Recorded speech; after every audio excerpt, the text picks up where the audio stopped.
Hello friends, welcome back. അപ്പോൾ ഇന്ന് രാവിലത്തെ ബ്രേക്ക്ഫാസ്റ്റും കാര്യങ്ങളൊക്കെ ഉണ്ടാക്കൽ കഴിഞ്ഞ് മോളെ സ്കൂളിലൊക്കെ പറഞ്ഞിട്ട് കുറച്ച് നേരം അവിടെ റെസ്റ്റ് എടുത്ത് ഫോൺമേലൊക്കെ കളിച്ച് എന്നിട്ട് ഉച്ചക്കൊക്കെയുള്ള ഫുഡ് ഉണ്ടാക്കാൻ വേണ്ടിയിട്ട് ഇതാ കിച്ചണിക്ക് ഇറങ്ങിയതാണ്. അപ്പോൾ ഇന്ന് വെള്ളിയാഴ്ച ആയതുകൊണ്ട് തന്നെ സ്പെഷ്യലായിട്ട് മന്തി ഉണ്ടാക്കാമെന്ന് വിചാരിച്ച്. അപ്പോൾ ആദ്യമായിട്ടാണ് മന്തി ഉണ്ടാക്കുന്നത്.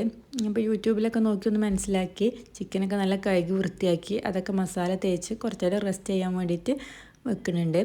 പിന്നെ അതിക്ക് ആവശ്യമായിട്ടുള്ള അരി കഴുകി വൃത്തിയാക്കിയിട്ട് അതോടെ കുതിരാൻ വേണ്ടിയിട്ട് വെച്ചിട്ടുണ്ട്. അപ്പോഴത്തേന് ഞാൻ അതൊക്കെ ഒന്ന് റെസ്റ്റ് ചെയ്ത് വരുമ്പോഴത്തേന് ഞാൻ ആകെ മൊത്തത്തിൽ വൃത്തിയാക്കി എടുക്കാൻ വേണ്ടിയിട്ട് ഇതാ ബെഡും കാര്യങ്ങളൊക്കെ ക്ലീനാക്കി മൊത്തത്തിലൊന്ന് അടിച്ചു വാരി തുടച്ചെടുക്കുന്നുണ്ട്. പിന്നെ എന്താ കിച്ചണിക്ക് തന്നെ വന്ന് ആ ചിക്കൻ വേവിക്കാൻ വെച്ച് മറ്റൊരു സ്റ്റൗവിൽ അതിലേക്കുള്ള റൈസും കാര്യങ്ങളൊക്കെ വേവിക്കാൻ വെച്ചിട്ടുണ്ട്. പിന്നെ റൈസും കാര്യങ്ങളൊക്കെ വെന്ത് വന്നപ്പോൾ ഒന്ന് ദമ്മിട്ട് എടുക്കുന്നുണ്ട്. പിന്നെ ഞാൻ പെട്ടെന്ന് പോയി കുളിയും കാര്യങ്ങളും നിസ്കാരമൊക്കെ കഴിഞ്ഞ് അപ്പോൾ അവർ പള്ളിയിൽ നിന്ന് വന്നിട്ടുണ്ട്. അപ്പോൾ ചോറൊക്കെ വിളമ്പി എല്ലാവരും കൂടി ഫുഡൊക്കെ കഴിച്ച് അപ്പോൾ ഇത്രേ ഉള്ളൂ.